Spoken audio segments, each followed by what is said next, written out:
Money laundering के लिए बनी विशेष अदालत ने संजय राउत के केस में जमानत देते हुए जो कहा है उससे साफ है कि विपक्ष को कमजोर करने, डराने, धमकाने के लिए जांच एजेंसियों का इस्तेमाल हो रहा है। स्पेशल जज एमजी देशपांडे ने अपने फैसले में कहा कि संजय राउत को अवैध रूप से गिरफ्तार किया गया है। क्या एक सांसद को, राज्यसभा के सांसद को अवैध रूप से गिरफ्तार किया जा सकता है? संजय राउत को आज ही रिहा किया गया और उनके समर्थकों ने जश्न भी मनाया। लेकिन अदालत के फैसले में जो बातें कही गई उसे पढ़िए, वो कहीं ज्यादा चिंता की बातें।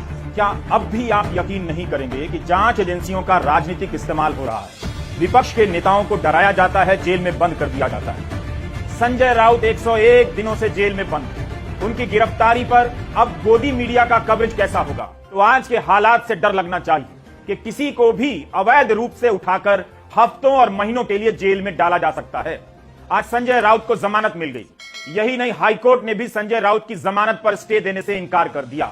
इस फैसले के खिलाफ ईडी ने बॉम्बे हाईकोर्ट में अपील की, मगर उसे राहत नहीं मिली। जब संजय राउत ने स्पेशल जज एमजी देशपांडे के सामने हाथ जोड़कर कहा कि मैं आपका आभारी हूं, तब जज देशपांडे ने कहा कि आभार की बात नहीं, हम अपना फैसला मेरिट पर देते हैं, जहां मेरिट नहीं होता हम उस पर फैसला नहीं देते।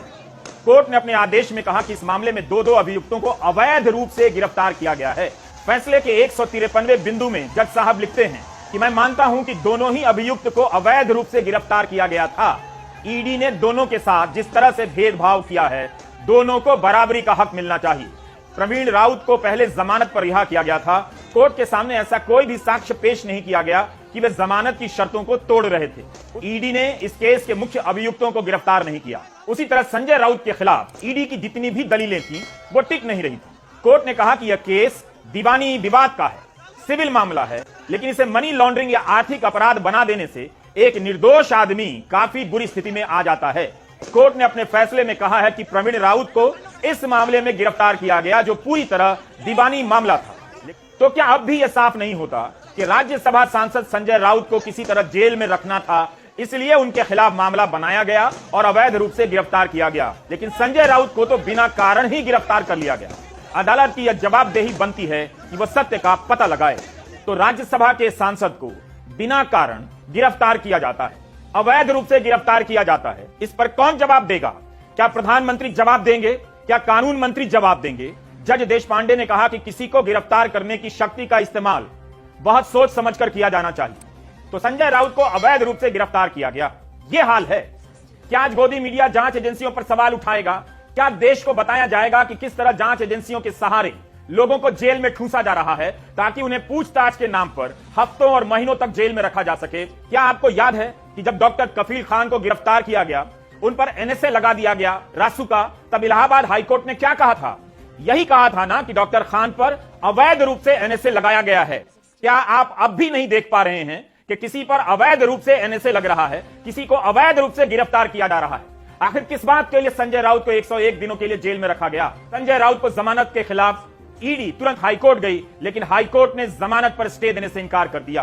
3 महीने से ज्यादा समय तक जेल में रहने के बाद शिवसेना सांसद संजय राउत बुधवार शाम जमानत पर बाहर आ गए। पीएमएलए कोर्ट ने संजय राउत के साथ दूसरे आरोपी प्रवीण राउत को भी जमानत दे दी। फैसले के बाद कोर्ट से बाहर निकलते हुए संजय राउत की पत्नी वर्षा राउत और भाई संदीप राउत ने खुशी का इजहार करते हुए कहा कि उनके परिवार के लिए दिवाली आज आई है। पत्रा चौल घोटाले मामले में संजय राउत की गिरफ्तारी के मुद्दे पर पीएमएलए कोर्ट ने प्रवर्तन निदेशालय पर सख्त टिप्पणियां की और अपने फैसले पर स्टे देने से इनकार कर दिया। ऐसे में प्रवर्तन निदेशालय के वकील भागकर बॉम्बे हाईकोर्ट पहुंचे, लेकिन वहां भी उन्हें झटका लगा। हाईकोर्ट ने सुनवाई के लिए तो हामी भरी, लेकिन जमानत पर स्टे देने से इनकार कर दिया। स्टे के लिए मांग की थी कि पहले स्टे दिया जाए, बाद में सुनवाई हो। यस, तो उसको कोर्ट ने मना कर दिया। शिवसेना के सांसद संजय राउत पहले ही दिन से ये आरोप लगा रहे हैं कि प्रवर्तन निदेशालय ने उनकी गिरफ्तारी उनकी आवाज दबाने के लिए की है। पीएमएलए कोर्ट ने अपने 122 पन्नों के फैसले में एक तरह से उनकी बात पर मुहर भी लगा दी। जज एमजी देशपांडे ने आदेश में साफ लिखा कि मामले में मुख्य आरोपी राकेश सारंग, एचडीआईएल और म्हाडा के खिलाफ कोई कार्रवाई नहीं की गई और मनमाने तरीके से संजय राउत और प्रवीण राउत को गिरफ्तारी के लिए चुना गया। कोर्ट ने कहा कि दीवानी केस को मनी लॉन्ड्रिंग या आर्थिक अपराध बनाकर पेश कर देने से वो ऐसे केस नहीं बन जाते और संजय राउत को बेवजह गिरफ्तार किया गया। जमानत पर आर्थर रोड जेल से बाहर आने के बाद संजय राउत ने अपने समर्थकों का इस तरह अभिवादन कर धन्यवाद अदा किया।